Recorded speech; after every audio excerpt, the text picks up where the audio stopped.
Olá, meus queridos alunos, estamos aqui para gravar mais uma aula, esta sobre a segunda lei de Mendel. Aqui no meu canal do YouTube você já deve ter visto alguns vídeos relacionados à primeira lei.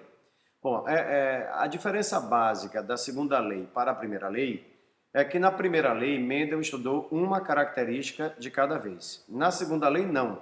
Na segunda lei ele estuda a transmissão de duas características simultaneamente. Vamos ver como foi o experimento de Mendel. Como eu disse, na segunda lei, Mendel analisou a transmissão de duas características ao mesmo tempo. Vamos ver esse exemplo. Na geração parental, ele pegou uma planta alta que produzia semente lisa e cruzou com uma planta baixa que produzia semente rugosa. Então, ele está analisando duas características simultaneamente, a altura e o tipo de semente. Lembre-se da aula da primeira lei que Mendel, na geração parental, selecionava variedades puras. Então, essa planta alta e lisa tinha os fatores Bzão, que determinava que ela seria alta, Rzão, que determinava que seria lisa. E a outra planta seria Bzinho. Bzinho determinando a característica baixa, Rzinho determinando a característica rugosa. Agora, lembre-se também da aula da primeira lei, que na hora de formar os gametas, os fatores se segregam, ou seja, os fatores se separam. Nesse caso, você está estudando duas características ao mesmo tempo.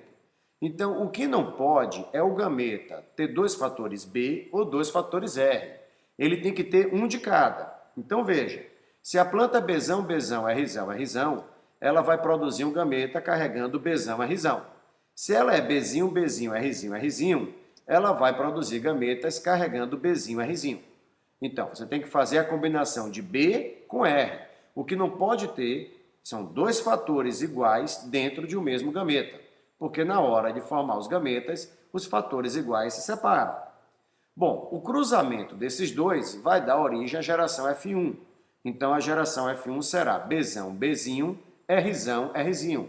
Logo, todos os membros da F1 nascerão altos e lisos.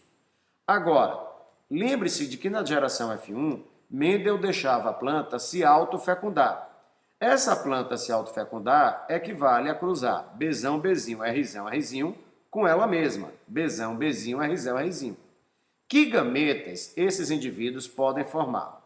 Bom, lembre-se, não pode no gameta ter dois fatores B ou dois fatores R, mas tem que ter todas as combinações possíveis entre B e R. Então, esse indivíduo pode produzir um gameta Bzão, Rzão, ou Bzão, Rzinho, ou Bzinho, Rzão, ou Bzinho, Rzinho. A mesma coisa para o outro, evidentemente. Então, você faz todas as combinações possíveis entre os fatores diferentes. O que não pode ter são dois fatores iguais. Observe que nesse tipo de cruzamento fica uma quantidade muito grande de gametas, 4 de um lado, 4 do outro. Esse cruzamento vai dar 16 possibilidades. É muito para você ficar tentando fazer o cruzamento ligando contra si um gameta ao outro.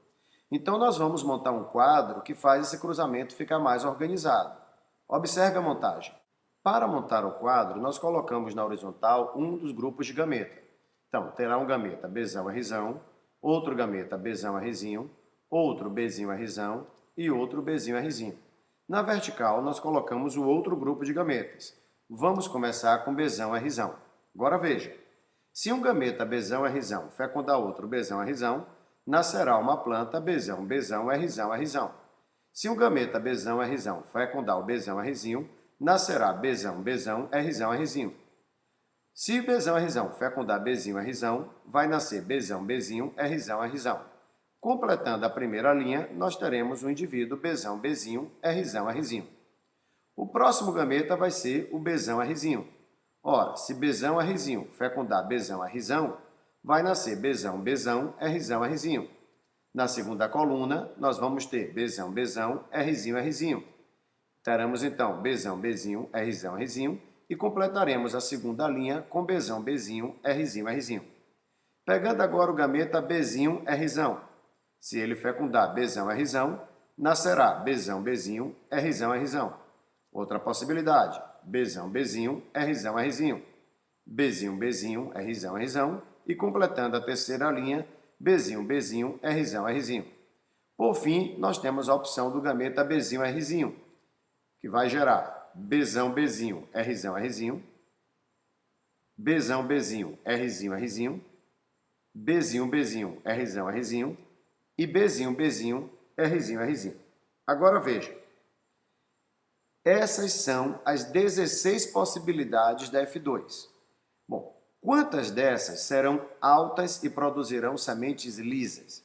Para essa planta nascer alta e produzir semente lisa, ela tem que ter pelo menos um Bzão e um Rzão. Como alta e lisa são dominantes, basta isso. Tendo pelo menos um Bzão e um Rzão, nascerá uma planta alta que produz semente lisa. Quantos são assim nessa tabela? Conte, você vai achar 9 indivíduos que possuem pelo menos um Bzão e um Rzão. Então, a chance na F2 de nascer uma planta alta que produza semente lisa é de 9 em 16. Qual a chance de nascer uma planta alta que produza semente rugosa? Ora, para ficar alta e rugosa, tem que ter pelo menos um Bzão. Mas como rugosa é recessivo, tem que ser Rzinho, Rzinho. Observe que há 3 possibilidades assim. Então, a chance de nascer alta e rugosa é de 3 em 16. Qual vai ser a chance de nascer uma planta baixa e que produza semente lisa? Para ser baixa e produzir uma semente lisa, tem que ser Bzinho, Bzinho, porque baixa é recessiva. Como lisa é dominante, basta um Rzão. 3 plantas serão assim. Então, novamente, a chance será 3 para 16. Finalmente, qual a chance de uma planta nascer baixa e produzir semente rugosa? As 2 características são recessivas. Então, terá que ser Bzinho, Bzinho, Rzinho, Rzinho, e só uma das plantas será assim. Então, a chance será de 1 para 16. Por isso que a segunda lei de Mendel é muito conhecida pela proporção 9 para 3 para 3 para 1. Podemos, então, resumir os ensinamentos de Mendel na sua segunda lei dizendo: os fatores para 2 ou mais características segregam-se distribuindo-se independentemente. Por isso que a segunda lei é conhecida como lei da segregação independente dos fatores.